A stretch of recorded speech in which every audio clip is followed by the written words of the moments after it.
네, 안녕하세요.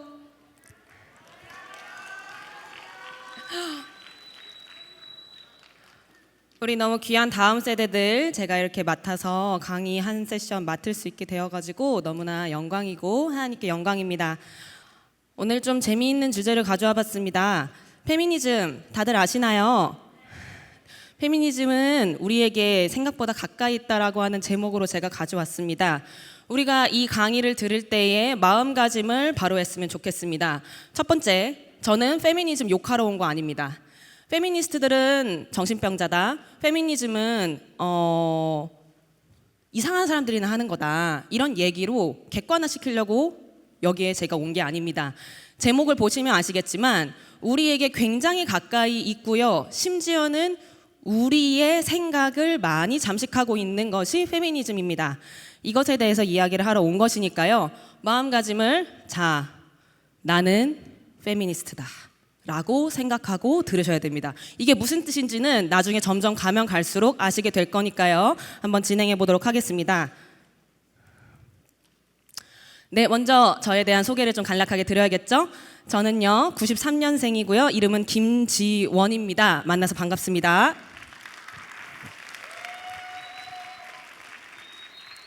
네, 올해 들어 34살이 되었습니다. 그리고 아이 셋의 엄마입니다. 제가 가장 자랑스럽게 생각하는 타이틀인데요. 저는 2018년도에 이화여자대학교의 학사를 졸업하였고요.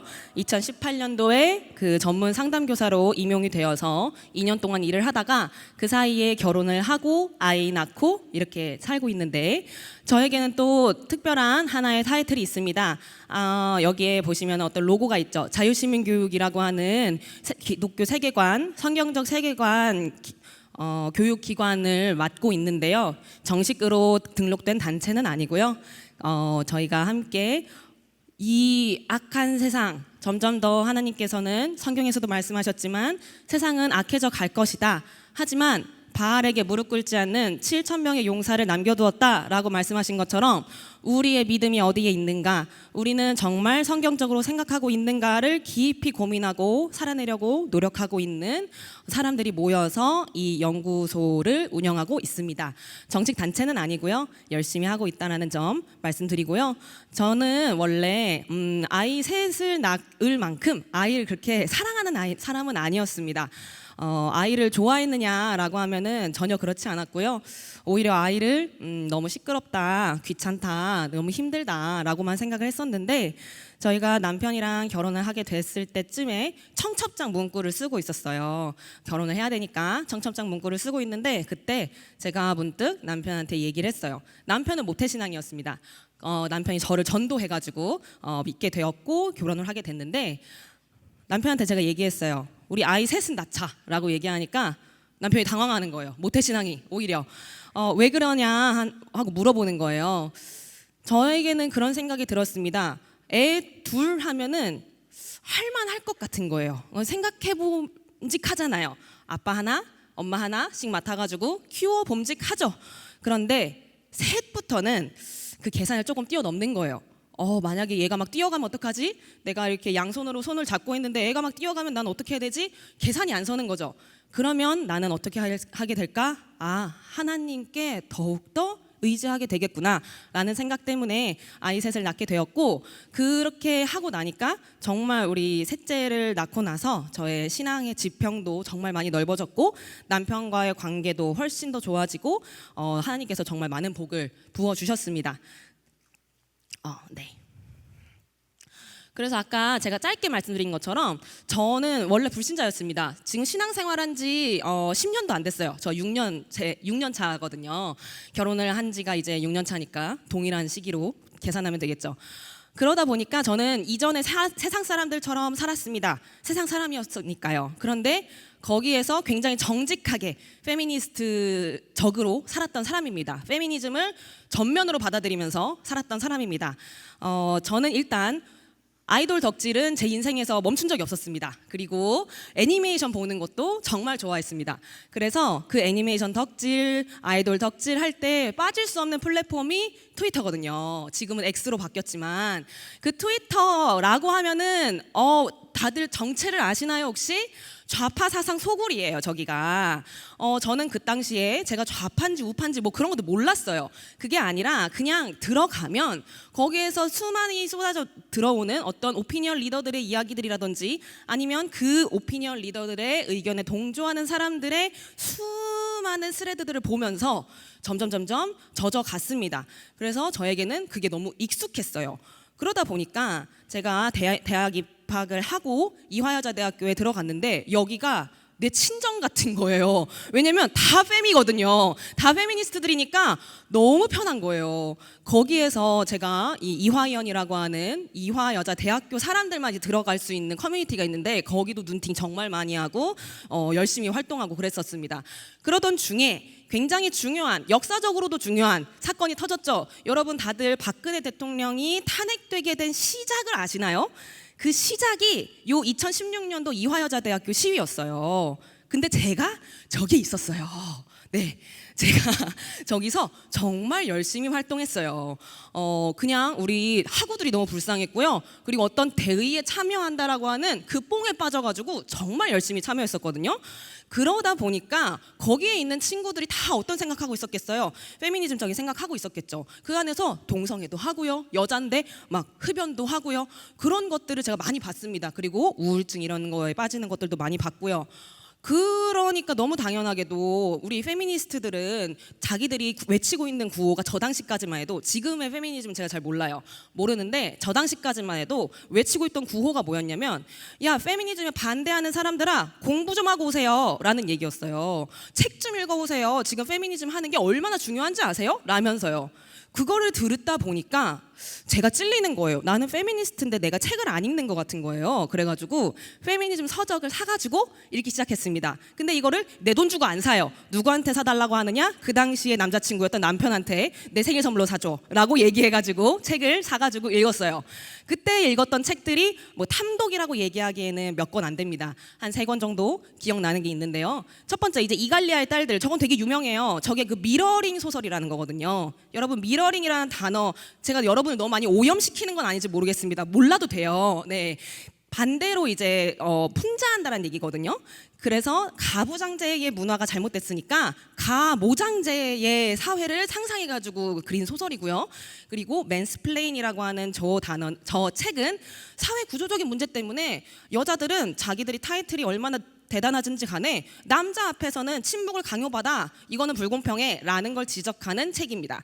그리고 82년생 김지영은 다들 아시죠? 모르셔도 돼요. 네, 다들 그 영화화까지 돼가지고 되게 유명세를 탔는데요. 저건 소설입니다. 수필이 절대 아니라는 거. 하지만 저 당시에 굉장히 히트를 쳤던 이유는 너무 여성상을 잘 그렸다라는 어떤 공감대를 얻은 거예요.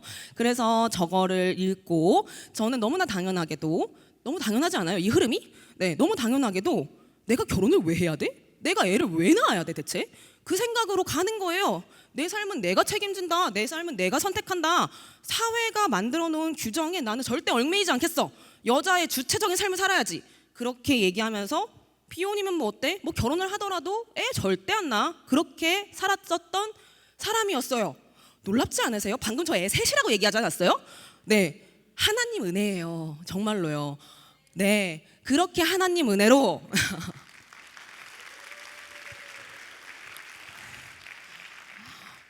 하나님 은혜로 예수님이 믿어지는 거예요. 할렐루야. 남편이 전도를 했는데 믿어지는 겁니다. 그런데 문제는 뭐예요?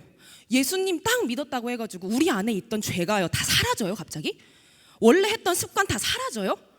막 SNS 하던 습관, 막 다른 사람 미워하던 습관, 자꾸만 그런 습관이 사라집니까? 갑자기? 안 사라지죠. 죄는 다 감당하셨지만 우리의 죄에 대한 오염은 여전히 남아있단 말이에요. 그거가 제가 너무 애통한 거예요. 애통하다라는 단어 성경에서 많이 나오잖아요.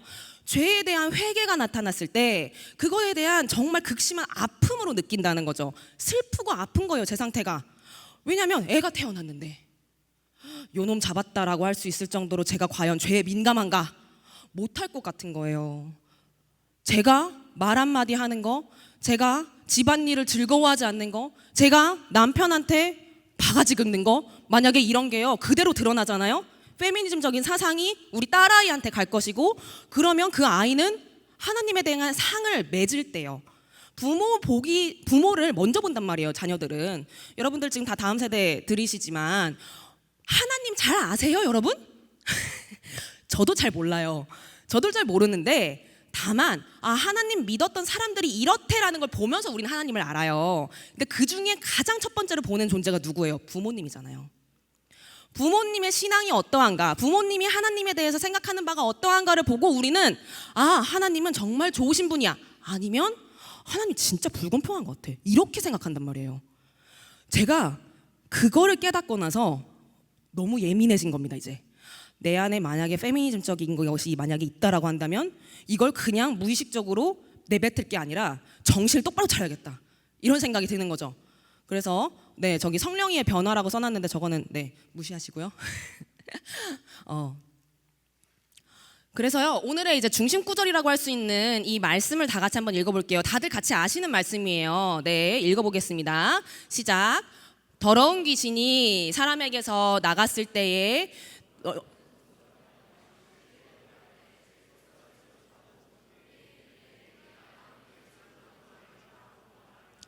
그 집이 비고 청소되고 수리되었거늘 이에 가서 저보다 더 악한 귀신 7을 데리고 들어가서 거하니 그 사람의 나중 형편이 전보다 더욱 심하게 되느니라. 이 악한 세대가 또한 이렇게 되리라. 이게 우리의 모두의 모습입니다. 사실 우리는요, 뭔가가 청소되고 있는 시기를 마주했었어요. 특히 저의 나이대 같은 경우에, 그리고 저희 부모님 세대가요. 무엇이 청소되고 있었냐 하면은요, 유교 문화권이 살짝씩 청소가 되고 있었습니다. 조선 500년을 유지해왔고, 그리고 그 문화가 여전히 저희 안에 계속 뿌리를 내리고 있었다가 정말 기적처럼 하나님께서 은혜로 누구를 보내주셨어요? 조선 땅에 선교사님들을 보내주셨죠. 선교사님들을 보내주시고 장로교 칠거지약이라고 하면서 유교를 절대 너희는 따르면 안 된다, 오직 하나님의 10가지 계명을 따라야 한다라는 것을 이 조선 땅에 적용시켜가지고 말씀해 주셨단 말이에요. 그걸 통해서 이 교인들의 삶이 막 바뀌게 된 거예요. 그런 것들을 통해서 우리가 조금씩 유교의 영향력이 무너지고 있던 중이었는데, 근데 중요한 건 뭐냐? 뭔가가 채워졌어야 되잖아요. 올바른 게 못 채워진 거예요. 그 사이에 페미니즘이 슉 하고 들어와가지고 또아리를 딱 튼 겁니다. 이거는 그 페미니즘은 틀렸다라고 한 오세라비 작가님의 이제 책을 발췌해가지고 K 페미니즘의 역사는 1999년도부터 시작이다라고 상정을 해두셨는데, 사실은요, 역사는 더 뒤에 붙어 있습니다. 그 전부터 있는데요. 간단히 보자면 호주제 폐지운동, 엄마성, 부모성 나란히 쓰기 운동. 그래서 여성 인권 하시는 분들 중에 성이 2개인 경우 많아요. 권김지영 이런 식으로요. 그런 것들이 이제 문화 운동의 차원에서 막 진행이 되다가요, 한 10년 정도의 정체기를 맞았다가 2015년도에 메갈리아 사태가 터집니다. 저거에 대해서는 구체적으로 설명 안 드릴게요. 메갈리아 사태가 터지고 이제 온라인 커뮤니티가 활성화되던 시기였어요. 저 시기쯤을 생각해 보면 이거 스마트폰이 막 보급이 되던 때였으니까요. 보급되고 그게 확산되기 시작하던 때였으니까요. 그래서 저 때 그 강남역 살인 사건이라고 하는 일이 터지면서 모든 국민들의 머릿속에 박아 넣은 생각과 문장이 있습니다. 그게 뭐냐면, 저 자리에 여자들에게는요, 저 자리에 내가 없었기 때문에 안 죽은 거지, 내가 저기 있었으면 나도 죽었을 것이다. 그렇다면 그건 무슨 뜻이냐? 모든 남자는 잠정적 가해자다. 그 생각을 다 박아 넣었어요. 맞는 것 같은 거야, 뭔가. 그러니까 동의했겠죠?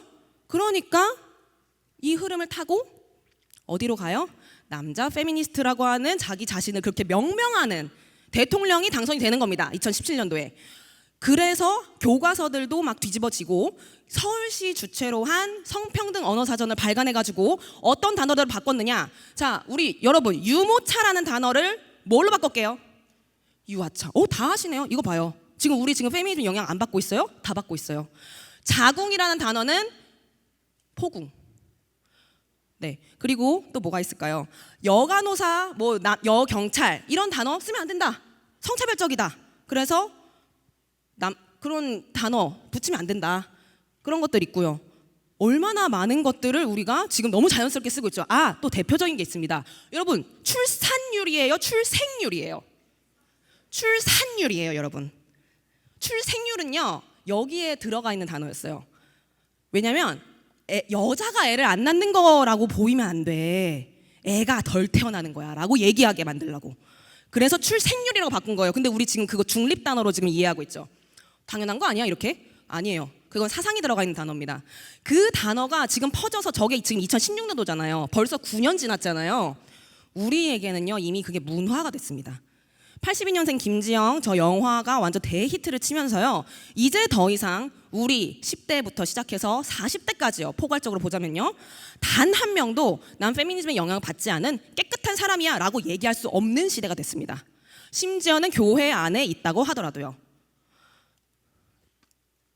페미니즘은요. 명확한 배후 세력을 갖고 있습니다. 페미니즘은 혹시라도 여성 인권을 위한 운동이야 라고 지금까지 믿고 계셨던 분들이 계시다면요. 죄송하지만 그거 아닙니다. 페미니즘은요. 글로벌 성혁명이라고 하는 하나님의 말씀을 일단 꼬는 거예요. 어디서부터요? 창세기부터요. 창세기부터 딱 꼬면 우리 그 진화론 같은 것들 강의 많이 들으시면은 창세기부터 꼬면은 모든 전제가 다 바뀌기 때문에 믿음 체계가 다 흔들린다라는 말씀 들어보신 적 있죠? 그거랑 마찬가지예요. 창세기부터 딱 꼬는 거예요.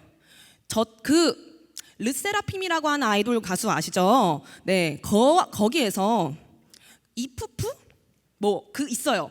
막 이렇게 막 춤추면서 거기에서 이브 푸시케 푸른 수염 선장의 아내 그게 제목이거든요. 네, 우리 작년분들은 죄송해요. 그런데 거기에서 그 내용이 뭐냐면은요. 금기를 깬 여자여 주체적으로 살아라라는 내용이에요. 그 창세기에 선악과 먼저 따먹은 거 누구예요? 하와잖아요. 그게 하와의 다른 이름이 이브잖아요. 그거를 우리 기독교인들은 전적 타락의 시작이라고 본단 말이에요. 근데 그 전적 타락의 시작이란 뜻이 여자가 더 나빠란 소리예요? 그거 아니거든요. 근데 그걸 왜 여자한테 그 죄를 다 뒤집어씌워? 근데 잘 생각해 보세요. 창세기에서는요 결국에 하나님께서 이제 오후 이렇게 거니시다가 에덴 동산을 거니시다가 누굴 먼저 찾으셨어요? 아담아 어디 있느냐 하셨단 말이에요. 그거를 모르는지는 모르겠습니다만 어쨌든 그걸 무시하고 이 금기를 깬 여자들을 왜 우리는 이렇게 차별받아야 하는가 그 얘기 때문에 창세기를 이제 비트는 거예요. 창세기는 신화일 것이다. 아니면 창세기는 성차별적인 것이다. 이렇게요. 그런 식으로 하나님의 말씀을 대적하려고 하는 사상이에요. 페미니즘 절대 여성을 인권을 위한 것이 아닙니다. 제가 이걸 자꾸 헷갈려가지고 죄송해요. 이렇게 그래서 글로벌 성혁명에 가담한 사람들을 제가 간단하게 모아봤는데 다 아는 얼굴이죠. 마르크스가 왜 저기 있지? 시몬드 보부아르 저 사람은요 페미니스트라고 하면 모르면 안 돼요. 저 사람은 페미니즘의 창시자거든요 사실상. 그리고 멜더스주의자 저런 것들 하나하나 한번 볼게요. 멜더스주의자는요 오래된 사람이에요. 1700년대 사람인데 저 사람이 쓴 인구론이라고 하는 책에서 이렇게 이야기를 했습니다. 식량 생산은요 산술급수적으로 증가한대요. 산술급수적이라는 단어가요 원래 되게 어려운 단어예요. 근데 우리의 지금 이해가 쏙쏙 되잖아요. 왜 그러냐면 저 담론이 우리한테 엄청 많이 들려왔었기 때문에 그런 거예요. 특히나 기후위기론 얘기할 때 지금 인간이 지구를 망하게 만들고 있어. 이 얘기 얼마나 많이 들었어요. 그거에 기반을 그러니까 그거의 생각의 기반을 잡아준 사람이 이 사람이에요. 이 사람. 그래서 산술급수적으로 늘어난다. 그러니까 계산이 가능할 정도로 늘어난다. 근데 인구 증가는 기하급수적으로 늘어난다. 이게 산술급수는 이런 그래프라고 생각하시면 되고요. 기하급수는 슉 이렇게 늘어가는 거라고 생각하면 돼요. 계산이 불가능할 정도로 우리가 예측이 불가능할 정도로 늘어난다. 그러면 종국에는 식량 부족으로 우린 망할 것이다 라고 얘기하는 거예요. 저 생각을 기반으로 해서 우생학이 나옵니다. 우생학 나치즘이랑 연결되어 있으니까 뭔가 되게 우리랑 멀어 있는 것 같죠? 우리는 지금 그런 생각 안 하는 것 같죠? 인간의 숫자보다 질을 늘려야 한다. 뭘 통해서? 피임과 낙태를 통해서. 저 사람이 미국의 가족계획연맹이라고 하는 곳이 있습니다. 플랜드 페런트후드라고 하는 곳인데요. 거기에 전신인 산하제한연맹을 설립한 최초의 창시자입니다. 저 사람이 저렇게 이야기를 했을 때 방금 우리는 좀 극단적인데? 라고 생각했겠지만 자, 예시 하나 드릴게요. 가난은 대물림 되기 때문에 가난한 사람은 애를 안 낳는 게 나아. 이거 우생학이에요. 그리고 어떤 스포츠 선수를 봐요. 스포츠 선수가 너무 운동을 잘해. 근데 저 유전자가 잘 보존돼가지고 여러 아이를 낳아가지고 저 능력이 정말 많아졌으면 좋겠어 라고 생각하는 것도 우생학이에요. 놀랍죠? 우리 안에는 우생학적인 생각을 정말 많이 가지고 있어요. 내가 판단하는 거예요. 저 삶은 성공한 삶이다, 저 삶은 실패한 삶이다를 내 기준으로 생각하는 거예요. 그런데 생명의 주관자는 누구시다? 하나님께서 하십니다. 그렇기 때문에 우리는 저 생각이 들어오잖아요. 쳐내야 돼요. 이거 아니다. 제가 아까 우리 아이에게 그렇게 예민하게 내가 반응을 해야지만 순전한 신앙을 물려줄 수 있겠다라고 했던 것처럼 여러분들이 어떤 미디어에서 듣는 말이라든지 아니면 내 무의식적으로, 근데 그 무의식이라는 게 진짜 무의식이 아니에요. 다 어디서 들어온 거예요, 여러분. 아까 얘기했잖아요. 7귀신이라고요. 7귀신이 들어온 거예요. 네. 그게 들어온 거예요. 그러니까 말씀이 아닌 것이라면은 대적할 수 있어야 되는데, 자, 그 다음 칼 마르크스. 저 사람을 공산주의자라고 많이들 알고 계시잖아요. 저 사람은요, 공산주의자이기도 하지만 구조주의자이기도 했습니다. 구조주의는 무엇이냐 하면은요, 하나님께서 만들어 놓으신 세상에는요, 선과 악, 빛과 어둠, 남자와 여자, 위, 아래, 좌, 우, 명백한 대칭 관계를 이루는 대립항이 있습니다. 맞죠? 근데 그 안에서 그걸 이제 저 사람들이 알게 된 거예요. 왜 우리는 주체적으로 설지 못하지? 왜 우리는 자꾸만 어떤 사람은 더 소외되는 것 같고, 그러니까 가난이 있으면 부가 있고 그렇잖아요. 그런 걸 보면서 구조가 있다, 저 구조 안에, 구조 때문에 갈등이 발생한다 라는 거를 파악한 사람이 구조주의자들인데, 그것에 그 영향을 받아가지고 칼 마르크스가 그 자본론을 쓰면서 계급 투쟁을 얘기한 거예요. 그 구조 안에서 너희들끼리 싸워라 이렇게요. 그거를 이제 페미니즘이 딱 받은 게 뭐냐면은 저 칼 마르크스 쪽에 적혀 있는 거 보세요. 최초의 계급 사회가 어디다? 가정이다. 그렇게 얘기하는 겁니다. 아빠가 엄마를 착취하고 부모가 자식을 착취하는 것이 가정이다. 어떻게 하겠어요? 싸워라, 물어뜯어라, 이렇게 하는 거예요. 그리고 페미니즘은 뭐라고 하겠어요? 너 계속 무시당하고 있을 거야? 너의 주체성을 찾아, 너의 목소리를 내. 무엇을 통해서? 피임과 낙태를 통해서. 이놈의 피임과 낙태는 우생주의자도 마찬가지고 페미니스트도 마찬가지고 너무너무 중요하게 생각하는 거예요.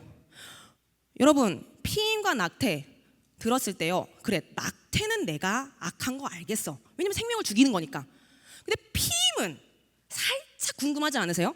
저게 왜 저기 들어가 있지? 저걸 만약에 안 하면 애를 무한정 많이 낳으라는 건가요? 이런 생각이 들잖아요. 여러분, 이게 우리가 절여져 있다는 증거입니다. 절여져 있어요. 뭐예요? 7귀신들의 생각이에요. 글로벌 성혁명의 생각에 절여져 있는 거예요. 하나님께서는 무엇을 말씀하셨습니까? 결혼관계 이전에 성은 허락되지 않는다. 혼전순결을 말씀하셨습니다. 이거 얘기하면은요, 요즘 세상에 무슨 구시대적이에요 라고 말씀들을 많이 하시겠죠. 그걸 어떻게 지켜요? 그거 지키는 사람이 몇 명이나 있다고 나는 그닥 이렇게 생각을 하는데요. 여러분, 명심하십시오. 하나님의 질서와 말씀을 따르는 것이 인간에게 가장 큰 복인 줄 믿습니다. 혼전순결 깨버린 게 피임이에요. 피임이 가능하니까 자유연애가 가능하겠죠. 더 이상 성관계와 출산이 등식이 되지 않았어요. 관계는 해요. 즐길 건 다 즐겨요. 그런데 출산이란 관계가 없어지니까, 그러니까 어떤 단어가 나오겠어요? 원치 않는 임신. 원치 않는 임신. 그리고 낙태가 너무 필요해지는 거예요. 그러니까 이 연결고리 아시겠어요? 낙태와 피임은요, 결코 떨어질 수가 없는 개념입니다. 그래서 우리는 그 혼전순결에 대한 개념들을 다시 잘 생각해 봐야 돼요. 내가 이걸 너무 등한시 여기고 있었다, 이건 구시대적인 생각이다라고 등한시 생각하고 있었던 부분에 대해서도 들여다 봐야 되는데, 그래요. 저 페미니스트가 처음에 시작은 그래요, 여자의 인권을 신장하겠다라고 나왔을 수 있어요. 그리고 저 문구가 멋있잖아요. 모성과 가정, 결혼으로부터 여성을 해방시켜야 된다. 그러면 진짜 행복해지고 자유로워지던가요? 그렇지 않습니다. 여기서 바로 대답이 잘 안 나오는 거면은 우리는 또 한 번 애통해야 합니다. 절여져 있구나. 결혼은 불행한 거고, 출산은 여자를 해야 하는 거고, 손해보는 거고, 남자는 아무런 손해도 안 보면서 애 낳으라고 하고, 이런 생각을 만약에 하고 있었다면 우리는 절여져 있다라고 가슴을 쳐야 되는데요. 저렇게 결혼과 가정을 박차고 나온 여자들은 반드시 불행해집니다. 제가 그걸 느껴봐서 압니다. 제가 아까 2016년도 그 2대 시위에서 동성애하는 사람들 많이 봤다고 했잖아요. 여자들끼리 동성애하면 재밌을 것 같죠. 우리 친구들끼리, 여자친구들끼리 지낼 때 얼마나 좋아요. 말도 잘 통하고 내가 좋아하는 것도 잘 알아주고 내가 막 말하지 않아도 선물 기깔나게 너무 좋은 거 막 해주는 거예요. 그걸 만약에 연애에서까지 한다고 생각해봐요. 얼마나 좋겠어요 라고 생각이 들죠. 근데 아니에요. 레즈비언 커플은요, 특히 동성애 중에서 이제 레즈비언 커플은 진짜 그 여성의 죄성이 발현되다 못해가지고 서로 물고 뜯고 난리가 나요. 저 사람들이 그 결혼을 잘 유지한다라고 하는 보고는 거의 없습니다. 굉장히 낮은 확률이에요.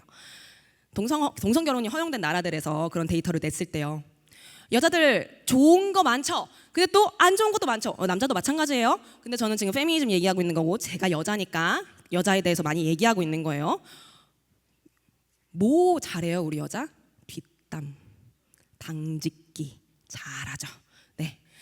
야, 이 모임에서 한 명씩 다 이제 단톡 초대해가지고 얘 한 명 없는 단톡이 다 있어. 이런 식으로 얼마나 잘해요. 제가 그거 학창 시절에 지긋지긋하게 느껴보고 진짜 환멸이 나가지고 여자는 정말 그렇게 생각했었거든요. 그러면서 제가 페미를 했다는 것도 웃긴데, 그 상황으로 간다라고 했을 때 여자들은요, 그 물고 뜯는 그게 어디서 시작됐냐? 선악과 사건 이후로 시작된 거예요. 네, 죄가 들어오면서. 그렇게 여자들끼리 살면 좋을 것만 같냐? 아니에요. 유토피아 아닙니다. 그러면 서로 다른 남자와 여자가 같이 살아가면서 상호 보완적으로 살아가야 되는데, 그거를 내가 박차고 나왔다? 정말 불행해져요. 우울해지고요. 그리고 무엇보다도 신체적으로 약하잖아요, 여자가. 보호를 못 받죠. 오늘도 저희 여기 오려고 제가 동탄에서 왔거든요. 새벽 기차를 타고 와야 되는데, 저 아까 애 셋이라고 했잖아요. 우리 애 셋을 아빠가 등원을 시키고 이제 나중에 하원도 시켜야 돼요. 그거를 준비시키면서 제가 그 전날 밤에 얼마나 심란했나 몰라요. 이거 잘할 수 있을까? 어떻게 해야 되지? 애 머리는 어떻게 잘 묶어줬을까? 막 이러면서 엄청 심란했단 말이에요. 근데 방금 이제 여기 강의 들어오기 전에 이제 남편이랑 통화가 돼가지고 전화를 했어요. 전화를 딱 하는데 남편이 그러는 거예요. 여보, 없었으면 진짜 애들이 애들이 이렇게 컸을까 싶어. 진짜 너무 고마워 그러더라고요. 그렇게 남자와 여자는요, 서로 상호보완적으로 사는 사람들이에요. 그리고 남자는 그 경제적으로 그리고 신체적인 보호를 제공을 하죠. 근데 그런 사람들한테 가정을 박차고 나오라니, 이 얼마나 끔찍한 일입니까? 결국에는 그렇게 박차고 나오게 얻고 여자들과 남자들이 큰 차이가 없게 생각하게 만들었잖아요. 그래서 요즘 이슈되는 키워드, 정치권의 키워드, 동일노동, 동일임금 보장하라라는 그 문구 아세요? 그거 원래 페미니즘 운동하는 사람들이 먼저 시작한 거였어요. 여자와 남자가 똑같은 일을 하는데 왜 여자에게 임금을 덜 주냐, 이 얘기를 하는 거예요. 그런데요, 그렇지 않아요. 여자와 남자는 그게 크게 다르지 않다. 많이 달라요. 성교육 잘 받으셔서 아시겠지만 우리 머리카락 하나에서부터 XX, XY 염색체 다 박혀 있는 거 아시죠? 그거의 차이가 엄청 크단 말이에요. 제가 밤샘 하루 하잖아요. 저는 이틀 동안 정신을 못 차려요. 남편은요, 상관이 없어요. 조금 타격은 있겠지만. 그런 것들 때문에 임금의 차이가 발생하는 건데, 우리는 자꾸만 착각을 합니다. 아니야, 투쟁을 좀 더 하면, 이 불평등한 사회 구조가 조금만 더 개선이 되면 괜찮아질 거야, 여성의 처우는. 그렇게 이 퀴어 이론가인 주디스 버틀러, 이 사람은 아직도 살아있는 사람입니다. 이 사람이 이야기한 것이 이제는 아까 마르크스는 구조 내에서 너네끼리 물고 뜯어라라고 얘기한 거라면은요, 저 사람은요, 야, 그 안에서 물고 뜯게 만들어 놨는데 자본주의 안 무너지잖아. 구조를 없애 라고 한 거예요. 해체주의자예요. 저 때부터가 포스트 모더니즘의 이제 약간 시작이라고, 그러니까 저 사람이 그런 대표격이라고 할 수 있는데요. 저 사람은 성별 이분법도 없애라고 했어요. 그래서 그 미국이나 외국에 들어가면 성별 고르는 란 50몇 개인 거 아시죠? 개로 나의 성별을 자각하는 사람, 뭐 이런 것부터 시작해서 우주를 자각하는 어떤 성. 저 사람의 저런 생각의 영향인 거예요. 다 없애자. 다 없애면 평등해지지 않겠냐. 그래서 평등한 세상이 왔나요? 그렇지 않아요. 그 평등이라는 단어는요, 우리가 찾아와야 되는 단어입니다. 지금 평등, 박애라고 하면은 너무나 자동적으로 프랑스 혁명 이래가지고 평등, 박애, 저 사람들 거지. 그게 아니에요. 평등, 박애, 하나님을 믿는 사람들이 제일 잘해요. 그래서 이 사람들의 공공의 적이 뭐예요? 지금 기독교란 말이에요. 그리고 가정이에요. 가정에서 신앙이 전수되잖아요. 신명기 6장 말씀처럼요. 앉으나 서나 길을 걸을 때나 누워 있을 때나 말씀을 강론할지니라. 부모가 자녀에게요. 그걸 없애버리면, 그거를 해체시켜 버리면 기독교는 너무나 자연스럽게 쇠퇴되게 되겠죠. 네, 이렇게 요 가담한 사람들의 이 음모적인 생각들, 이거요, 아까도 좀 봤지만 저희의 생각 안에 없다고 얘기할 수가 없습니다. 이거 PPT 살짝 제가 순서를 조금 바꿀게요. 자, 엄마한테 이런 얘기 한 번도 안 들어봤다. 나 딸인데 이런 얘기 한 번도 안 들어봤다. 너무 멋지네요. 이런 얘기 한 번도 안 들어봤다면. 근데 대부분 한 번씩 이상은 다 들어보셨을 겁니다. 저도 저렇게 들으면서 컸어요. 엄마가 너무 널 사랑해서 그런 거야. 우리 엄마 아빠 우리를 너무너무 사랑하셨습니다. 어떻게 부모가 자식을 안 사랑할 수 있겠어요. 그런데 사랑만 하면 되나요? 동성애자들도 사랑한다고 하는데요. 왜 그들의 사랑은 사랑이 아니라고 우린 얘기하죠? 하나님이 정의하신 사랑이 아니었기 때문에 그렇습니다. 이것도 마찬가지예요. 부모가 자식을 사랑하는 것도요, 당연한 그 애정에서, 당연한 모성애에서 시작되는 게 아니고요. 그거를 타고 들어올 수는 있어요. 점점 커질 수는 있어요. 하지만 반드시 하나님이 사랑하는 방식으로 나아가야 됩니다. 그래야지만 그 다음 세대가 하나님을 잘 믿는 세대가 되죠. 저런 문구가 지금 저희 앞에 봤었던 그거 다 들어있는 거 아니에요 지금? 남자와 여자는 갈등 관계, 남편과 아내는 갈등 관계, 그리고 개나 고양이나 키우든 애를 키우든 상관없어. 애 낳는 거는 여자한테 손해야. 그 생각 다 들어있는 거잖아요 지금. 그리고 커리어를 통해서만 너의 자아 실현이 가능하다라는 얘기를 하고 있는 거잖아요. 그거 페미니스트들이 얘기한 거잖아요.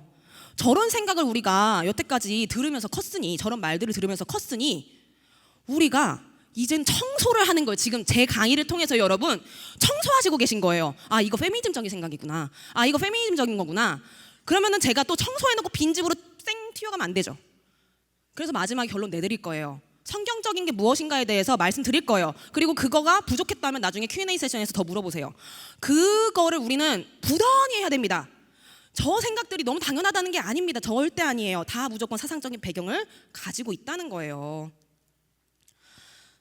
네, 우리는 그래서 대한민국이 차별금지법을 막아내고 있으니까 잘하고 있는 거 아닌가요? 네, 물론 잘하고 있습니다. 하지만 문화권은 다 뺏겼습니다. 글로벌 성혁명의 직격탄을 맞았다라고 말해도 과언이 아닐 정도로요. 목회 데이터 연구소라고 하는 좋은 사이트가 있어요. 기독교인들을 대상으로 설문조사를 해가지고 데이터를 놓는 곳인데, 거기에서요, 최근에 MZ세대가 이제 10대, 20대, 30대까지 포괄하는 개념이잖아요. MZ세대에게 물은 거예요. 동성애 죄냐? 하니까 어떻게 나왔게요? 절반이 죄가 아니에요 라고 했어요. 차별금지법 통과되는 거 시간 문제겠죠. 이 상태라면요. 저는 저 시대를 굉장히 중요하게 생각합니다. 그래서 신사참배라고 하는 굉장히 중요한 이슈가 터졌을 때 이 고신교단이 탄생했죠. 세계로 교회가 고신교단이거든요. 그때 국가가 시킬 때 교회는 어떻게 해야 하는가? 그거에 대한 첫 번째 질문이 일제를 통해서 하나님의 질문이 떨어진 거예요. 너네 지금 정신 차리고 있니? 내 법을 따르고 있니? 내 뜻을 잘 이해하고 있니? 라고 질문을 내리신 거예요. 그때 고신층만 올바로 대답했습니다. 안 됩니다. 신사참배는 안 됩니다. 우상숭배입니다. 제 목숨이 날아가는 한이 있어도 안 됩니다. 라고 얘기했고 대부분의 근데 다른 교단들은 나라가 시키는데 어쩌겠습니까? 나라도 지켜서 이 자리를 지켜가지고 교회를 유지해야 되지 않겠습니까? 그분들을 제가 지옥 같다 얘기하는 게 아니에요. 그게 아니라 국가에 대한 교회의 입장을요 제대로 정리를 해놓지 못한 상태에서 교회가 갈갈이 찢어져 있던 상태였어요 그때. 그러고 1960년대에 저게 또 들어왔잖아요 지금.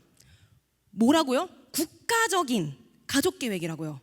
국가 단위로 내려왔어요 여러분.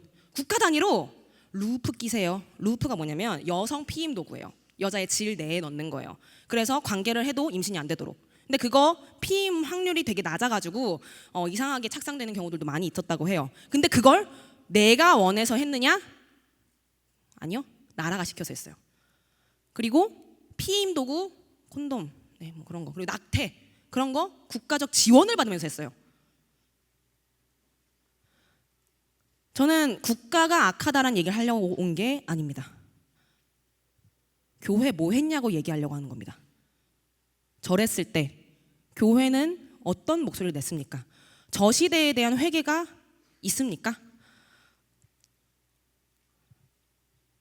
저 시대에 대해서 우리가 전 세대적인 회개가 있지 않으면요 결코 하느님의 심판은 면치 못할 것입니다.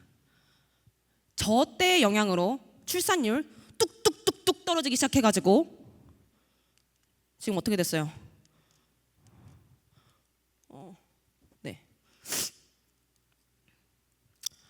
사회 문제가 됐죠.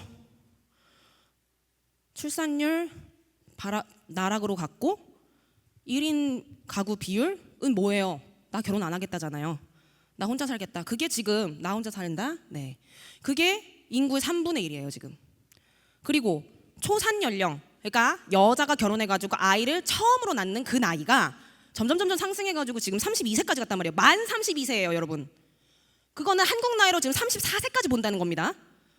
근데요 놀라운 거는 생물학적으로 노산을 정의하는 나이가 만 35세예요. 임신하자마자 노산인 거야. 이게 뭐예요 지금? 근데요 더 웃긴 건 뭔지 아세요? 저 초산 평균 연령 저 데이터요 내놓은 기관이 어딘 줄 아세요? 난자 냉동 시술하는 산부인과에서 적어 내놨어요. 야, 초산 연령이 저렇게 늦어지는데 너네 빨리 젊었을 때 결혼해가지고 회복하고 그 소리를 하는 게 아니고 야 난자 냉동해 이 얘기하는 거예요 지금. 난자 냉동하라고. MZ 사회 문제 맞죠? MZ 세대 사회 문제 맞죠? 이기적이고 지밖에 모르고 타협이라고는 아무것도 없고 사랑할 줄도 모르고 우리만 문제죠 지금? 아니란 얘기를 하는 겁니다. 더 볼게요. 얼마나 우리가 처참한지. 제왕절개 비율. 제왕절개 주변에서 다들 많이 하실 거예요. 요즘은 임신을 딱 알자마자 그래서 날짜는 언제로 정할게요 라고 수술 날짜부터 잡는 경우가 태반이에요. 네, 뭐 의사들의 술수가 있다고 합시다. 왜냐면 요즘은 돈 벌려고 의사하는 사람들이잖아요. 뭐 내가 생명을 지키겠어 이러면서 사명감에 의사하는 사람들 없잖아요. 술수도 있겠죠. 근데요 그 술수를 내가 뿌리칠 수 있으려면은 제왕절개를 자꾸만 왜 권하게 되는지 이 마음의 중심이 뭔지를 들여다볼 수 있어야 될 거 아니에요. 저렇게 이상하게 비율이 높다라고 하는 건요 지금 여기서 작아서 잘 안 보이시겠지만 제일 꼴찌 비율의 나라가 어디게요? 이스라엘이에요. 출산율 1등 국가 어디게요? 이스라엘이에요. 하나님, 구약의 하나님 반쪽밖에 모르는 나라가 저렇게 잘 나가요. 저렇게 똑바로 정신 차리고 간다고요. 저 사람들은 공산주의가 아니에요. 그러니까 글로벌 성혁명이 들어올 수 없도록 막 미디어 다 차단하고 막 이런 게 아니라고요. 그게 들어와도요 무슨 소리야? 우리는 하나님을 따르는 사람인데? 라면서 쳐내는 존재들이라고요. 여러분 오늘 우리 한달연의 중심 구절이 뭐였어요? 다니엘 1장 8절부터 9절이라면서요. 왕이 내려준 그 술과 그 음식을 거부했다면서요. 우리 그거 할 수 있습니까? 지금 이 상태에서? 저도 못할 것 같아요. 그래서 회개하는 거예요. 그거 하려면요 먼저 하나님을 깊이 사랑해야 될 거 아니에요. 하나님을 내가 더 알고 싶어가지고 막 어떻게 할 줄 모르는 그 상태가 돼야 될 거 아니에요. 막 뜨거워야 될 거 아니에요. 근데 우리는 막 뜨거워요. 어디에요? 아이돌에. 어디에요? 웹툰에. 어디에? 게임에. 페이커한테만. 뜨거워요, 우리는. 그거 아닙니다. 저 제왕절개 비율 기억하시고, 저 이제 그 밑에 있는 위탁 기관에 보내는 연령대가 점점 내려가고 있어요. 저 나이 때만 해도 5살 때 첫 기관을 가는 게 일반적이었어요. 그랬는데 지금은요, 2돌은커녕 1돌도 안 된 100일 된 애를 어린이집에 갖다 맡겨요. 그게 왜 그러냐면요, 맞벌이가 너무 당연해져서 그런 거예요. 맞벌이를 여기서 갑자기 이 얘기를 왜 하는 거지? 잘 생각해 보세요. 자, 부모님들께서 자식이 일보다 안 중요하다라고 생각하는 사람 아무도 없어요. 당연히 나는 얘를 위해서 최선을 다해야 되는 거. 일이 당연히 안 중요하지 라고 생각해요. 근데 다만 뭐냐면, 남들이랑 안 뒤처지게, 남들보다 안 뒤처지게 내가 영유도 보내고 여행도 가고 나중에 좋은 교육도 시켜주고 할 돈을 모으려면 내가 맞벌이를 해야 하지 않겠어? 라고 가면서 얘야 미안하지만 이해해줘 라고 간다고요. 근데 3, 4살짜리가 뭘 이해해요? 엄마의 미안한 감정만 촉착착착 쌓여요. 그 애한테요. 그러면은 나중에 너무 당연하게 갑질하는 거예요. 엄마한테. 엄마 나한테 미안하다며. 이거 왜 못해줘? 그게 지금 우리 더 나이는 어린 친구들, 그리고 우리의 그 이기적인 세대들, 엄마 아빠가 키워준 공도 모르고 등 쳐먹는 세대, 그렇게 손가락질 당하잖아요. 근데 그게 우리가 너무 악해서냐, 우리만 악해서냐가 아니라 잘못 가르쳐 주신 거예요. 일이 더 중요할 때가 있단다 얘야. 그리고 집안일은 당근에서 사람 좀 써가지고 한 달에 한 번씩 그냥 좀 시키면 되지. 내가 일도 하는데 청소까지 어떻게 하니? 그러면은 우리 딸들은 집안일은 외주 맡기는 거구나. 집안일은 엄마가 하는 거 아니구나 라고 생각하겠죠. 그렇게 딸의 집은 돼지우리가 되는 겁니다. 네, 돼지우리가 되는 거예요. 왜냐면 나중에 내가 돈 벌어가지고 사람 써가지고 이거 시키면 되지 이렇게 생각하니까요. 맞벌이 왜 해야 되냐 생각해 보신 적 있으세요? 마음의 중심에 대한 얘기를 하는 겁니다. 이거는 기독교인들의 실태입니다. 아까 얘기한 목회 데이터 연구소에서 가져온 거예요. 제가 결혼 해도 그만 안 해도 그만, 그리고 배우자를 선택할 때 기독교인이어도 그만 아니어도 그만, 그리고 직장 생활이 예배냐 육아가 예배냐 아니 그냥 내 신앙생활에 걸림돌, 스트레스 요인, 안 하느니만 못한. 그러니까 청년들이 무슨 생각해요? 저럴 바에야 난 결혼 안 하고 애 안 낳을래, 그 생각하는 거죠.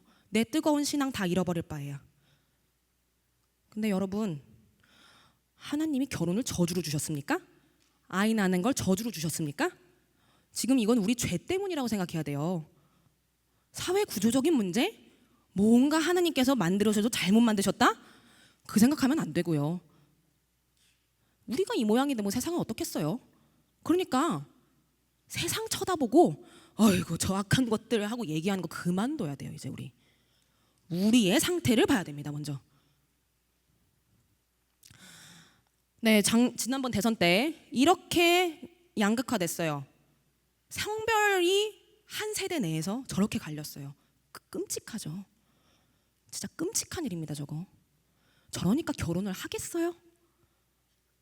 저러니까 연애를 하겠어요? 저러니까 사랑을 하겠어요? 안 해요. 그리고 탈종교화 현상 심각하죠. 조만간 이제 유아부가 다 사라질 위기라는데 심각하죠. 근데요, 우리는 여태까지 반대로 생각했어요. 세상이 저렇게 악해지니까 교회가 힘들어지는 거야. 아이고 주여 마라나타 어서 오시옵소서 이러면서 반대로 생각하세요. 하나님은요, 심판을 안 믿는 자들에게 주지 않으셨어요. 믿는 자들에게 주셨습니다. 남유다가 왜 망했어요?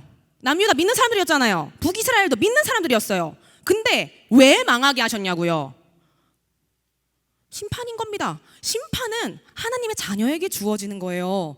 여러분, 우리가 우상 숭배를 하면, 우리가 하나님만 안 믿으면, 하나님만 믿지 않고 혼합주의, 우상 숭배, 이것도 해도 되고 저것도 해도 되고, 나 하나님 믿으니까 구원 열차 탔으니 아무거나 해도 괜찮겠지.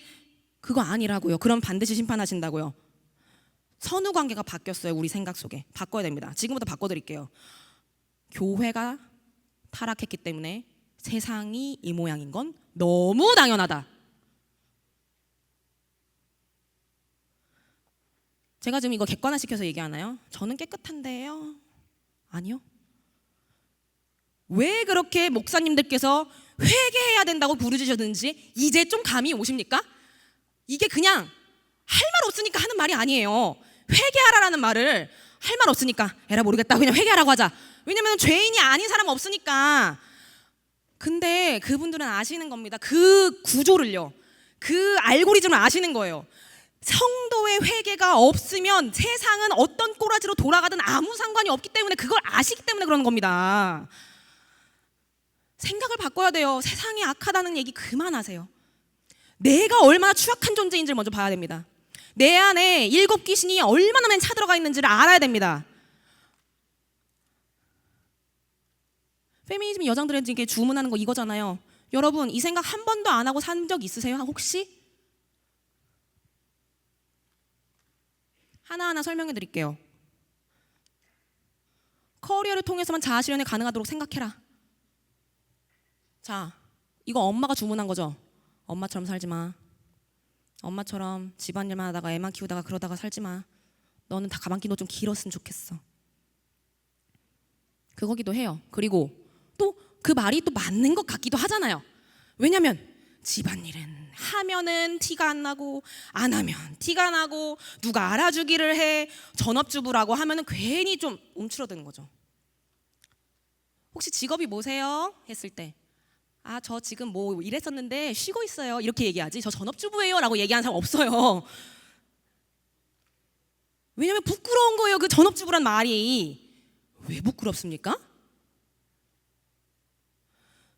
그러니까 저거를 우리는 이제 커리어를 쌓아가지고 내 존재가 증명됐으면 좋겠는 거예요. 이건 좀 노력하면 될 것 같잖아요. 내가 좀 이렇게 자기 개발도 빡세게 하고 미라클 모닝 해가지고 좀 일어나가지고 열심히 책 읽고 하면 될 것 같잖아요. 근데 문제는 뭐야? 유리천장이 있대. 여자한테 더 이상 올라갈 수가 없는 곳이 있대. 저 임원 비율을 보래요. 저 OECD의 남성 임원 비율이 엄청 높다는 거예요. 여자가 여성이 임원인 비율은 저 꼴찌 저 바닥에 들어가 있고 저걸 보면서 시위를 하는 겁니다. 동일 노동, 동일 임금 보장하라. 근데 아까 제가 말씀드렸죠. 이건 뭐다?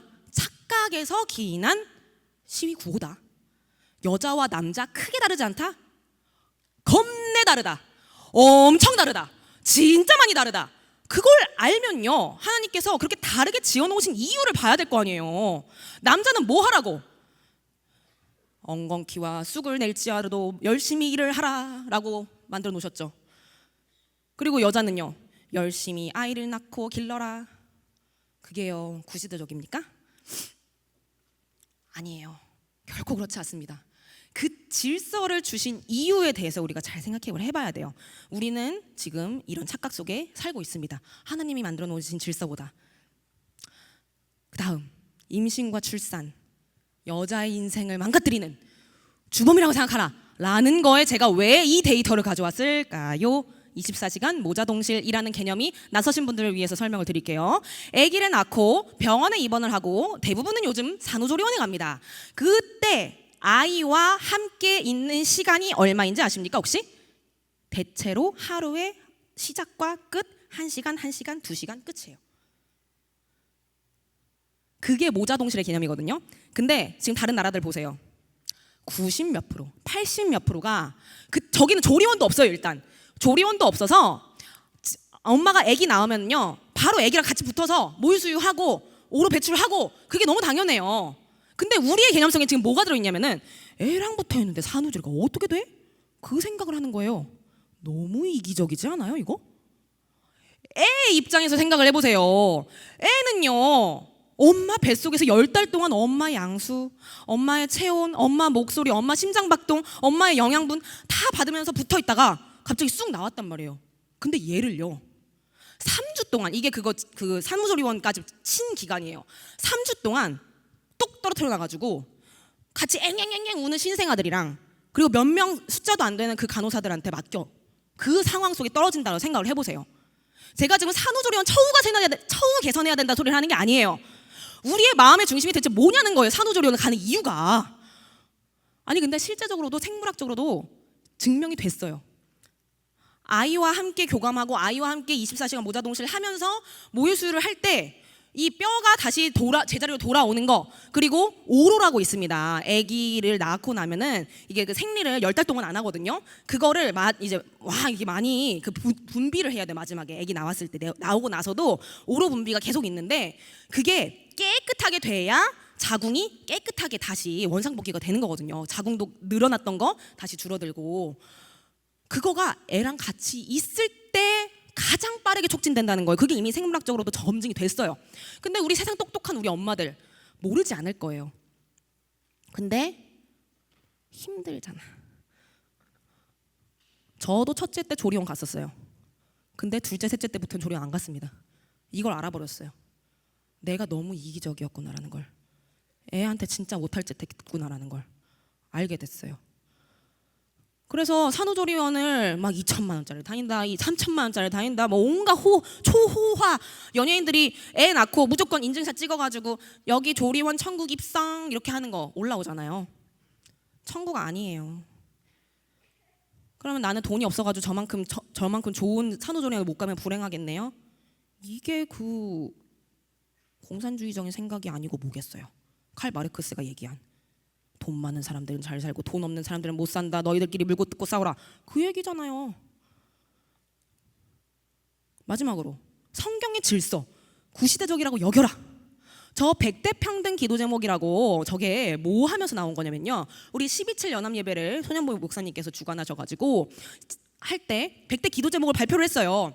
그때 이제 막 섹션별로 주제별로 많이 있었거든요. 이제 그 중에 젠더, 성평등, 페미니즘이라고 하는 섹션이 있었습니다. 그거에 저 반대쪽 사람들이 버튼이 눌린 거예요. 발작 버튼이 눌린 거예요. 그래가지고 그 뉴스앤조이 그 유명한 뉴스 하는 곳 있는데요. 기독교인인데 이쪽이에요. 거기서 막 연재 기사를 쓴 거예요. 그러면서 이 사람들이 취재를 한 거죠. 이거에 대한 반대급, 아까 그 이갈리아의 딸들이 미러링이라고 했잖아요. 이 사람들 미러링한 거예요 지금. 그래서 똑같은 성경 구절, 이 사람 여기에서 이제 원래 12.7 주최 측에서 성경 구절 인용하면서 기도 제목 100대로 만드는 거를 그들도 똑같이 성경 구절 다 인용해가면서 100대 기도 제목을 만들었었어요. 그때 했던 얘기가 저런 거예요. 저 사람들 인터뷰를 딴 거예요. 이후에 뉴스앤조이가 저렇게 구시대적이고 저렇게 가부장적이고 저렇게 여성 혐오, 성소수자 혐오가 가득한 기도 제목 때문에 12.7이 욕먹는 거다. 근데 저는 그때 그 기도 제목 봤거든요. 너무 상식적이거든요 사실. 저는 페미니스트들이 사탄이라고 얘기한 적 없어요. 거기에서는요. 페미니스트들이 사탄이라고 얘기한 적 없어요. 페미니즘이라는 사상이 잘못됐다. 하지만 페미니즘을 뭘도 모르고 하는 사람들, 그것과는 우리가 분리해서 그 영혼을 사랑할 수 있어야 된다. 그런 얘기거든요. 근데 페미니즘 잘못됐다고 하니까 득달같이 달려와가지고 저거를 쓴 거예요. 그리고 아까 얘기한 것처럼 집회 측에서 성경 구절 많이 인용했길래 우리도 해봤다. 똑같은 걸 다르게 해석한다는 거를 알려주고 싶었다면서요. 자, 여러분 생각해 봅시다. 제가 어떤 여자 집사님께 카톡을 한 거예요. 아, 집사님 이번에 저 도와주셔서 너무 감사해요. 진짜 너무 사랑해요. 하트 뿅뿅 이렇게. 그거를요 나중에 후세대가요 그것만 딱 편집해가지고요 이거는 그 세대의 사람들이 동성애에 물들었다는 소리다 라고 얘기하면은 띠용 하죠. 저 사람들 지금 저러고 있는 거예요. 하나님은요 분명한 뜻을 가지고 성경 말씀을 주셨어요. 우리한테 단 한 가지의 뜻이에요. 여러 개의 뜻이 있는 게 아니에요. 내가 은혜 받았으니까 내가 해석한 대로 저 성경 구절이 와닿겠지, 그게 아니고요. 성경 구절이 저기 있고 우리가 걸로 가는 거예요. 그 뜻을 향해서. 근데 지금 저 사람들은 방금 같은 오류를 범하고 있는 거예요. 그게 바로 역사 비평과 이제 온갖 그 자유주의적인 신학의 결과물이거든요. 그래서 저쪽들이 우리 쪽을 욕할 때 뭐라고 하느냐? 근본주의다라고 얘기하는 건데, 우리가 자유주의 하니까 저 사람들은 무슨 머리에 뿔 달리고 사탄인 것 같죠. 아니에요. 우리도 그런 경우 많아요. 제가 그런 경우도 봤어요. 기독교인이에요 분명히. 근데 자기 결혼식에 목사님을 주례로 안 부를 거래요. 왜 그런 줄 알아요? 그 에베소서 말씀 안 했으면 좋겠대요.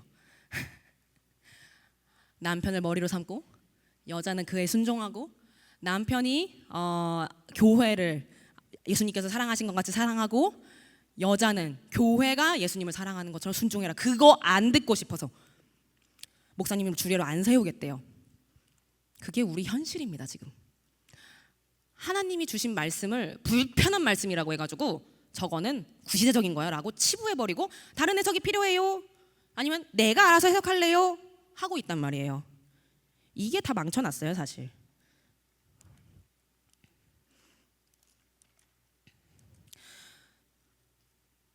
페미니즘은요 무슨 골리앗처럼 거대한 어떤 무슨 일루미나티라든지 딥스테이트라든지 그런 음모 배후 세력이 아니고요. 그저 죄의 변호인입니다. 인간의 죄의 변호인이에요. 죄를 마음껏 지어요. 우리가 막 지을 때 하나님은 우리에게 양심을 주셨습니다. 쿡쿡 찔리라고. 그러면서 애통해하면서 다시금 내 앞으로 나오라고 양심을 주셨는데요. 그거를요 불편하잖아요. 그러니까 마비시키는 거예요. 내 양심을. 그래서 하나님 중심으로 생각하지 않고 내 중심으로 생각하는 것도 괜찮다고 해주기를 내심 바라고 있었는데 옳다구나 페미니즘이 나온 거예요. 그러니까 스탁 가져오는 거죠. 이건 내 방패막이다 이러면서요. 여기에서 이제 그 블레즈 파스칼 이분은 이제 수학자로도 유명하신데 기독교인이기도 해요. 이분이 말씀하신 게 있습니다. 인간은 거의 언제나 먼저 원하는 걸 선택하고 그 다음에 그걸 옳다고 증명한다. 우리의 과학이나 수학은요 그 전제가 다르죠. 달라야 하는 게 맞잖아요. 우리 진화론 배울 때도 뭐 배웠어요? 진화론이 맞아서 그러니까 진리여서 그들이 믿나요? 아니에요. 그게 옳아야만 되기 때문에 진화론을 믿는 거예요. 하나님이 이 세상에 없어야 되거든요. 그 사람들한테는. 그래서 막 중간 단계 화석이 없어도 평생 단속 평형설 어쩌고저쩌고 막 하면서 갖고 오는 거예요. 중간에 막 그림을 조작해서라도. 근데 우리가 페미니즘을 가져와가지고 쓸 때요 딱 이 모양이에요. 하나님이 뭐라고 말씀하신지 일관적인 말씀이 쭉 있는데 이거를 따라갈 생각을 안 하고 여기서 내 마음에 틱 걸리는 게 있는 거야. 이거는 좀 따르기가 좀 내가 보고 자란 가정 형편도 있고 이게 가능한가? 쇽 가는 거예요. 어디로? 페미니즘으로. 이 짝이에요 지금. 근데 이거를 하나님께서 뭐라고 하신다고요? 하나님을 사랑하는 네가 그래 가끔씩 핑계도 될 수 있지라고 하시나요? 아니요. 심판이다라고 하신다고요. 그리고 아우구스티누스 유명한 교부 철학자죠. 사람들은 먼저 잘못 사랑하고 그것을 옳다고 여기게 된다. 다음 존 칼빈 종교개혁가의 위대한 사상가. 인간의 이성은 우상들의 공장이다. 이 얘기를 들으면 그러면 생각하지 말라는 건가요? 이성을 쓰지 말라는 건가요? 아니요. 이성을 말씀에 종속시켜야 됩니다. 복종하게 만들어야 됩니다. 칼빈이 말한 또 유명한 구절 중에 하나가 뭐가 있냐면 나는 성경이 말한 데까지만 가고 멈추라는 데서 멈춘다라고 하는 아주 유명한 문구를 남겼어요. 우리가 그래야 됩니다. 지금 막 위경, 외경 막 이러면서 성경의 구절 사이에 빈틈에 뭔가 또 있을 거야 이러면서 막 거길 무슨 우리가 확대하는 것처럼 거길 파헤치는 사람들이 있거든요. 그거 한번 좀 심취하면은 좀 멀리 가요. 거기 가지 마세요. 거기까지. 그러다 보면은 무슨 생각이 들냐면 하나님은 왜 여기까지 말씀을 안 해놓으셨지? 내 이성으로 내가 이해될 때까지 파볼 거야. 이러다 보면은요. 아까 존 칼빈이 얘기한 딱 거기에 함정에 거걸 못 지키고 함정에 딱 빠지는 거예요. 사탄의 함정에 딱 빠지는 겁니다. 왜 안 되는데? 선악과 왜 따먹으면 안 되는데? 라는 얘기를 하는 거예요. 우리 선악과 얘기 들으면은 마음에 시험들 때 많지 않아요? 왜 선악과를 대체 줬다가 놓으셔가지고 안 보이는데 두셨든지 아니면 뭐 이렇게 약간 영 맛이 없게 만들든지 그러셨어야지. 아니면은 그냥 우리가 그것 때문에 죄가 들어왔다고 하는데 그것 때문에 사망이 들어왔다고 하는데 왜 죄 선악과를 왜 만드신 거야? 그 생각이 엄청 들어요. 자유의지는 대체 어떻게 된 거야? 우리 인간의 자유의지는 이러면서요. 근데 이성도요 마찬가지로 하나님께서요 그만하라고 하시면 제발 꺼야 돼요. 스위치를 딱 끄는 것처럼 아멘 그냥 이렇게 왜? 왜? 왜? 막 왜? 왜? 왜? 왜? 왜? 그 나이대가 4살 그리고 사춘기 때잖아요. 엄마 왜? 내가 왜 결혼해야 되는데? 엄마 왜? 내가 왜 그렇게 해야 되는데? 내가 왜 교회 왜 나와야 되는데? 내가 왜 선생님 말씀 왜 들어야 되는데? 왜? 왜? 왜? 그게 인간의 본성이에요. 인간의 죄성이에요. 내가 납득 안 되면은 들이받겠다는 거거든요. 근데 멈춰야 돼요. 제발. 네, 제발 멈춰라. 아니 사춘기와 4세한테 멈춰라가 이거 얘기하기엔 좀 어려워요. 그럴 때는 좀 잘 대답해줘야겠죠 어른들이. 근데 어른들이 그러고 있으면 안 돼요. 어른들이 왜요? 왜 안 되는데요? 그러고 눈이 흐리멍텅해져 있으면 안 되겠죠. 하나님의 말씀 앞에 넵하고 순종하고 그리고 이해를 하게 또 만들어 주신단 말이에요. 성령님의 조명 아래에서 그걸 기대하면서 연구를 해야 되는 것이지 그게 아닌 성경 외적인 어떤 거를 막 가져와 가지고 틀렸다. 그렇지 그러면 안 된다. 그러니까 사상은요 정말 아무것도 아니에요. 그러니까 그냥 죄의 변호인입니다. 그러면 우리가 여태까지 청소했다고 했잖아요. 제가 답 내려드리겠다고 했잖아요. 올바른 거를 잘 넣어야 된다고 했으니까 이거예요. 오잉? 너무 거창하게 얘기한 거에 비해서 너무 아무것도 아닌 거 아니에요? 하는데 여태까지 제가 말씀드려왔던 거 쭉 생각해 보시면요 이게 맞아요. 내 안의 자기중심성. 이게 그 팀 켈러 목사님의 결혼을 말하다라고 하는 굉장히 유명한 책이 있습니다. 그 책에 나오는 내용을 가져왔는데요. 선악과 사건 때문에 우리는 하나님의 절대 무오한 말씀, 이게 나에게 곧 좋은 것이다, 이것이 곧 나에게 가장 복된 것이다라고 하는 그 믿음에 균열이 가기 시작했어요. 사탄이 뭐라고, 뱀이 뭐라고 깼습니까? 먹지 말라 시더냐? 라니까 어라라라 이상하게 대답을 하잖아요. 만지지도 말고 먹지도 말라고 하셨다? 죽을까 하노라? 반드시 죽을 거라고 하셨고 만지지 말라고까지 말씀 안 하셨는데 이상하게 어라라라 가잖아요. 그게 왜 그런가 하냐면 마음의 중심이 뭐였어요? 하나님처럼 되고 싶다. 하나님께서 눈을 밝게 만드시는 거를 나를 안 주신 건가? 똑똑하게 되는 거를 나를 허락을 안 해주신 건가? 하나님 좀 이렇게 생각하게 되는 거고 그렇게 자기 중심적으로 내가 하나님이 되고 싶다라고 하는 생각 때문에 죄가 시작된 것이고 그렇게 사망이 들어왔단 말이에요. 자기 중심성이라고 하는 이거는요 가만히 우리가 모든 이 누군가와 대화할 때 그리고 가족 관계를 할 때 뭔가를 선택할 때 그럴 때 모든 방면에 다 적용되는 죄라 가지고요. 사실 자기 중심성은요 곧 나예요. 정말 한탄스럽게도요. 결혼을 하면요 많은 의사결정을 내려야 됩니다. 애를 학원을 보내야 될지 아니면 홈스쿨을 해야 할지 대안학교를 보내야 할지 아니면 어디를 보내야 할지 어떤 친구랑 놀게 해야 될지 아니면 이 가게를 어떻게 써야 될지 막 온갖 결정해야 될 게 정말 많아요. 근데 그때마다요 왕왕왕왕 물어뜯으면 어떻게 되겠어요? 내가 맞다 파탄 나는 거죠. 근데요 반대급부도 파탄 나요. 가정의 그 최종 머리를 하나님으로 두지 않고 그러니까 가정의 주인이 하나님이라고 두지 않고 그 밑에 남편이 만약에 가정의 주인이라고 생각해 봅시다. 그게 유교 문화였어요. 그게 유교 문화. 아빠가 까라면 까는 거예요. 견제를 받지 않았어요. 아빠가 어떻게 하라면은 그냥 벌벌벌 떨면서 막 하는 거예요. 나 엄마도.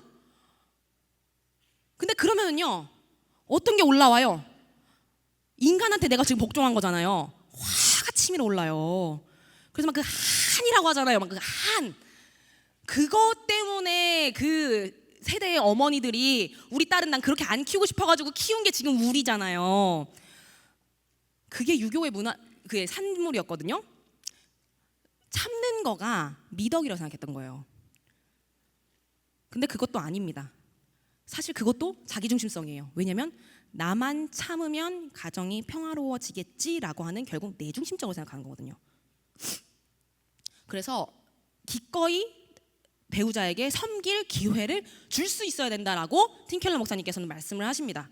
본인의 예화를 드시면서요. 섬김의 끝판왕은 무엇이죠? 섬김의 끝판왕의 예수님이시죠. 또 예수님이야? 예수님 얘기 안 하면 내가 뭐하러 교회 와가지고 이런 얘기해요. 예수님이 주신 십자가의 의미와 부활에 대해서 우리는요 매일같이 묵상하지 않으면 안 되는데도 불구하고 너무 당연하니까 그거랑 상관없이 살아서 이렇게 됐어요. 사실 앞에서 쭉 보여드린 그 지표들이요. 교회가 예수님 십자가 중요하죠. 근데 돈이 궁할 때는 은행에 가가지고 대출을 받는 거예요. 근데 가족 관계가 뭔가 안 될 때는 가족 상담센터에 가가지고 도움을 받는 거예요. 우리 애가 ADHD 같아. 그러면은 정신과에 가가지고 상담을 받는 거예요. 아동심리학센터 가가지고. 우리가 그러고 있는 겁니다. 그게 우상 숭배입니다.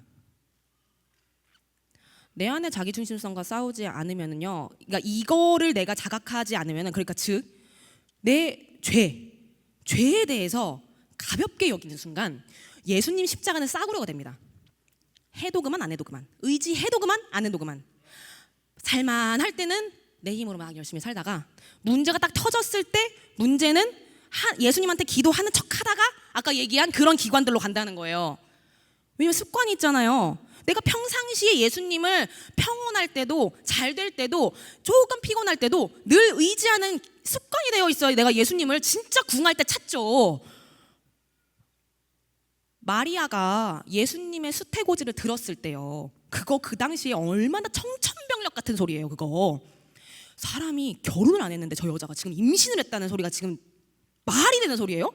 돌 맞아 죽어요 저 당시에. 근데 천사가 딱 와서, 우리는 그렇게 생각해요. 천사가 오면 그냥 나도 그냥 아멘하고 받겠다. 나한테도 좀 그렇게 좀 와주셨으면 좋겠네. 그렇게 생각해요. 근데요, 바로 앞에 사가랴 어떻게 했어요? 세례 요한에 대한 수태고지 받았던 사가랴요. 그게 무슨 소리예요? 이러다가 이렇게 됐잖아요. 합주기가 됩시다 하고서 10개월 동안 말도 못했잖아요. 그거에 무슨 차이가 있겠어요? 천사가 딱 내려와가지고 나한테 계시를 내려주면은 내가 바로 복장을 치 있겠느냐 없겠느냐의 차이는요, 평상시에 기도했느냐 아니냐예요. 너무 당연한 얘기 하시네. 근데 하나도 안 당연해요. 우리가 기도를 얼마나 안 하는데요. 기도를 얼마나 안 하는데요. 새벽 기도 나오세요, 무슨 뭐 저녁 기도에 나오세요, 그 소리가 아니에요. 눈 감고 기도하라는 소리가 아니에요. 그것도 해야 되죠. 근데 예수님이 십자가에 돌아가신 그 죄에 대한 그 무게감을 내가 지금 방금 그 페미니즘이 내가 이렇게 절여져 있다라는 거를 깨닫게 되면은요, 어느 순간 그런 감정이 들어요. 진짜 내가 혐오스러운 거예요. 막 내가 너무 싫은 거예요. 미치겠는 거야 막. 그래야지만 예수님이 보여요. 그때서야 저거 아니면 나 못 사는 거구나라는 게 느껴진단 말이에요. 그때부터서야. 그래서 이런 말들을 하는 네, 뒤에 나올 텐데, 우리가 죄를요 너무 좁게만 생각해요. 작게 생각해요. 너무 가볍게 생각해요. 그래서 19자가는 싸구려가 됐고 우리의 일상을 지탱해주는 어떤 그 은혜 아니게 됐어요. 네, 자시교 와이프니까 자시교 홍보하러 나왔네 싶죠? 자시교요. 여기에서는 저희가 무슨 슬로건을 걸면서 이 교육 커리큘럼 하냐면요, 여러분, 무지와 게으름도 죄입니다 라고 얘기하면서 교육합니다. 그리고 거기에서 함께 하고 있는 우리 임원진들, 스태프들, 연구원들 다들 자기의 삶을 그렇게 채찍질하면서 살아요. 무지는 죄다, 게으름은 죄다, 이것 때문에 예수님이 돌아가셨다, 이렇게요. 그러니까 우리가 공부를 하면 안 되겠어요? 되겠어요. 공부를 해야겠죠. 우리 이거 페미니즘 공부를 안 하니까 현대 철학이 어떻게 우리의 영향을 줬는지를 모르니까 어떻게 대적하고 있는지도 모르고, 우리가 교회 안에 있다고 하면서 교회를 대적하고 가정 안에 있다고 하면서 가정을 파탄내고 그러고 있었던 거예요. 다음 세대 그렇게 중요하다면서요. 다음 세대한테 신앙을 전수해 주려면 일단 내가 하나님을 잘 믿는 모습을 보여줘야 얘가 보고 하나님 믿는 거 좋은 거구나 하고 따라가는 거예요. 이 자시교에서 저희가 한 줄을 할애할 정도로 제가 방금 말씀드린 그 페미니즘과 글로벌 성혁명 그리고 성경적 결혼관 굉장히 중요한 주제로 다룹니다. 왜냐하면 지금 목회 데이터 연구소 봤죠? 결혼이 옵션인 시대예요. 해도 그만 안 해도 그만. 그런 시대에서 성경적 결혼관 회복해야 하지 않겠습니까? 우스갯소리로 그런 얘기 하잖아요. 이슬람을 이기는 방법은 딱 한 가지다. 그것보다 애를 많이 낳으면 된다 라고. 근데 그러려면 결혼을 해야지. 그러려면 애를 왜 낳아야 되는지 이유를 알아야지. 뭐 그냥 무작정 무슨 애 낳는 기계처럼 애만 숨풍숨풍 낳는다고 돼요? 아니요. 그렇게 애를 키워놨어. 근데 아까 그 사춘기 시절에 왜요? 이 질문에 대답을 못 하잖아요. 그럼 걔가 이슬람 쪽에 가 있어요. 걔가 우리 뒤에 창고자요. 엄마 차별금지법 왜 동의 안 해? 엄마 구시대적이야. 그렇게 한다고요. 그게 지금 미국의 현실이고 유럽의 현실이고 영국의 현실이고 그래요. 그분들이 기도를 안 했느냐? 그분들이 다 잘못했다. 그 소리를 하는 게 아니에요. 그게 아니에요. 그게 아니라 저도 그거를 하려고 뭔가 마음을 먹었어요. 애를 잘 교육을 시켜야겠는데 근데 내 안에 아무것도 꺼내 먹여줄 게 없다는 걸 깨달은 거예요. 내 안에 성경 구절도 와닿진 않았지만 그냥 꾸역꾸역 집어넣은 것만 있으니까 내 입에서 떨어지질 않는 거예요. 얘한테 이 순간에 적재적소의 성경 구절이 생각은 나는데 근데 이거 뭔가 어거지 아니야? 이러면서 안 떨어지는 거예요. 그 상태가 회개가 되는 거예요. 내 안에 성경적 세계관이 없어서, 그러니까 하나님이 정말 천지만물을 다 주관하시고 계시다라고 하는 믿음이 없어서 내가 지금 이 모양이구나. 그래서 자시교를 하면서 저는 정말 많이 회개하고 정말 많이 공부하고 또 우리 같은 또래의 애기 엄마들이랑 같이 또 성경적 세계관의 책을 읽으면서 삶으로 살아내지 못하는 본인들의 모습을 막 애통해하면서 어떻게 하면 할 수 있을까요? 기도합니다. 이러고 살고 있어요, 저. 네. 중요하겠죠?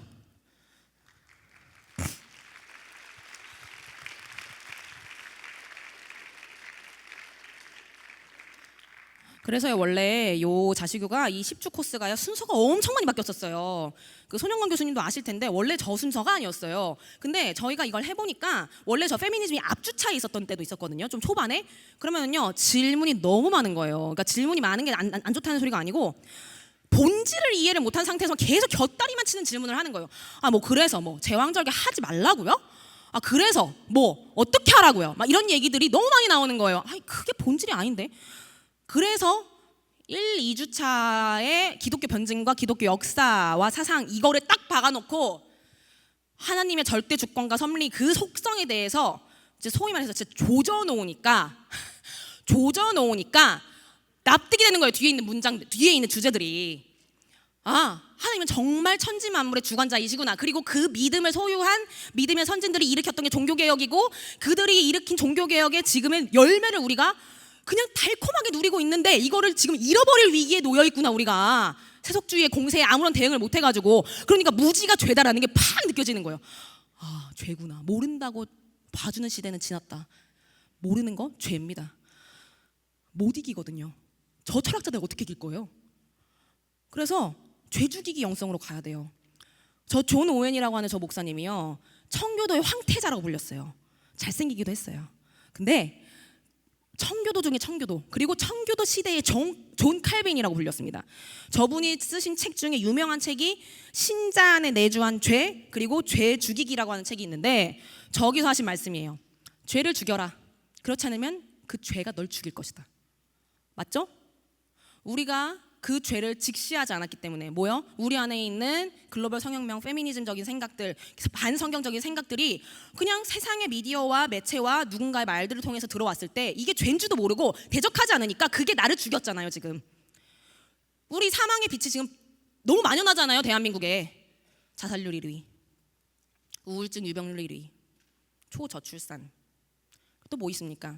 요즘 애들 ADHD가 그렇게 심하다던데요. ADHD 유병률, 탈종교화, 정치 양극화, 그리고 뭐 원화가 지금 뭐 쓰레기가 되고 있다는데 뭐 그런 것들이요. 수많은 사망의 길로 가고 있는 것이 눈앞에 너무 뻔히 보이는데 이게 다 뭐 때문이다? 거대한 음모 세력 때문이다? 나 한 사람 때문이다. 왜냐면 나는 그 예수님이 피로 사신 교회거든요. 내가 교회거든요. 그 자각이 있어야 돼요. 하나님이 피로 사신 교회에 대한 소중함을 알아야 돼요. 그래야 그 죄가 혐오스럽죠. 그때서야말로. 죄가 쓰게 느껴지지 않는 이상 그리스도는 달게 느껴지지 않는다라고 토마스 왓슨, 저분이 어떤 분이냐면 웨스트민스터 소요리 문답 아시죠? 그거를 회의할 때 들어갔던 사람이고 소요리 문답의 해설을 쓰신 분이에요. 회개론에서 쓰신 말씀입니다. 죄에 대해서 우린 묵상하고 있나요? 그냥 얕은 오늘 주일 성수를 집중해서 못 드렸습니다. 죄송합니다. 그거 말고요. 나는 그냥 답이 없구나. 나란 놈은 그냥 답이 없구나. 우상 공장이구나. 그걸 처절하게 깨달지 않으면 예수님의 십자가는 절대 우리에게 달게 느껴지지도 않고 그 빛이 결코 밝게 느껴지지도 않습니다. 이걸 들었을 때 그래서요. 어디로 가야 하죠? 어디로 가긴요. 은혜로 가야죠. 여러분 지금 이거 신자들한테 제가 지금 말씀드린 거죠. 여러분 신자죠. 여러분 예수님을 다 구주로 믿으시고 그분이 나의 유일한 생명의 주관자 되신다는 것을 믿음으로 고백하셨잖아요. 그렇다면요 하나님께서는 그 택하신 백성들을 절대 가만 내버려 두지 않으십니다. 그 은혜는요 오래 참으시는 그 은혜는요 반드시 죄를 쓰게 느껴지게 만드시고요 반드시 그 죄가 내 삶에서 사라지도록 만드십니다. 내 힘으로 열심히 오늘부터 자기 개발해가지고 열심히 철학 서적 탐독해가지고 내가 이 죄를 이겨야지라고 생각을 만약에 하셨다면 그거 틀렸어요. 그거 아니에요. 공부란 소리 아니었어요? 예, 공부해야 돼요. 근데요 그 공부를요 이거를 공부해가지고 저 대적하는 사상들 다 조져버릴 거야 이런 식으로 생각을 해가지고 공부를 하면요 안 하는 이만 못해요. 근데요 이걸 공부하면 할수록요 이걸 어떻게 받아들여야 되냐면은 이걸 타자화 시켜가지고 밖에 있는 거라 생각하지 말고요 이게 아까 제가 계속 발제해서 얘기한 것처럼 내 안으로 적용시켜야 돼요. 지금 이게 내 안에 어떻게 들어와 있는 거야 대체. 내 안에 대체 어떻게 들어와 있는가 그걸 계속 적용시키면서 생각해야 돼요. 여러분 목사님들 맨날 그러시잖아요. 말씀을 살며 적용시키세요. 여러분 맨날 그러시잖아요. 그 말이랑 똑같아요. 말씀을 제가 들었어야 되는데 우리 엄마 아빠가 들었어야 되는데 우리 딸내미가 들었어야 되는데 이런 식으로 들으면 안 된다고 하잖아요. 그거랑 마찬가지예요. 은혜의 방편으로 공부를 하는 겁니다. 약간 애매하다고 한다면 죄를 드러나게 하시는 것 성령님의 은혜입니다. 성령님의 사역 중에 하나가 죄를 드러나게 하심이에요. 만약에 지금 듣고 막 가슴이 처참해졌어요 막. 근데 안 그러신 분들도 있을 거예요. 그러면요 그냥 지금 때가 아닌 거예요. 아직 성령님이 조명을 안 해주신 거죠. 그냥 들었는데 열심히 들었는데 그냥 뭔 소리인지 모르겠고 그냥 모르겠어 이런 느낌이면은요 아직 때가 아닌 건데 만약에 지금요 처참해졌어 내가 막 어떻게 할 줄을 모르겠어 가만히 집에 가서 생각을 해보니까 진짜 맞는 것 같아. 그러면은요 그거는요 제가 뭐 강의를 탁월하게 잘해서 그게 아니고요 성령님이 지금 터치하고 계신 거예요. 성령님이 만지고 계신 거예요. 그리고 나서 또 성령님을 의지해서 가야 되는 게 예수님 십자가 그러니까 예수님의 사역을 떠올리게 만드는 게 성령님의 두 번째 사역이죠. 그죠? 성령님께서 사역하실 때 예수님께서 말씀하셨잖아요. 보혜사 성령을 보내줄 테니 내가 했던 일들을 기억나게 만들어주겠다라고 하셨단 말이에요. 성령님께서 예수님의 사역 그분이 기적도 행하셨고 그 기적 중에 기적이 뭡니까? 죽은 자 가운데서 부활하신 거잖아요. 그리고 이 땅에 육신으로 오셔가지고 우리의 죄를 다 짊어지시고 죽으셨다. 그걸 기억나게 만드시는 것도 성령님께서 하시는 거예요. 예수님 십자가 말고는 없구나. 그러고 나면 또 그 힘으로 이제 예수님, 성령님, 삼위 하나님 의지해서 죄가 싫어지고 내 삶이 거룩해지는 겁니다. 그때서야. 그거예요. 내 힘으로 내가 자기 개발해서 내가 빡세게 기도해가지고 다 오라 이게 아니라는 겁니다. 그래서 제가 지금 율법주의적인 얘기하는 거 아니죠. 행동구원 얘기하는 거 아니죠. 그거 아니에요. 그러니까 제가 마지막에 넣었으면 좋았을 문구인 것 같아가지고 아까 저기 응접실에서 좀 추가해 본 게 있는데요. 여러분 결혼은 멋진 겁니다.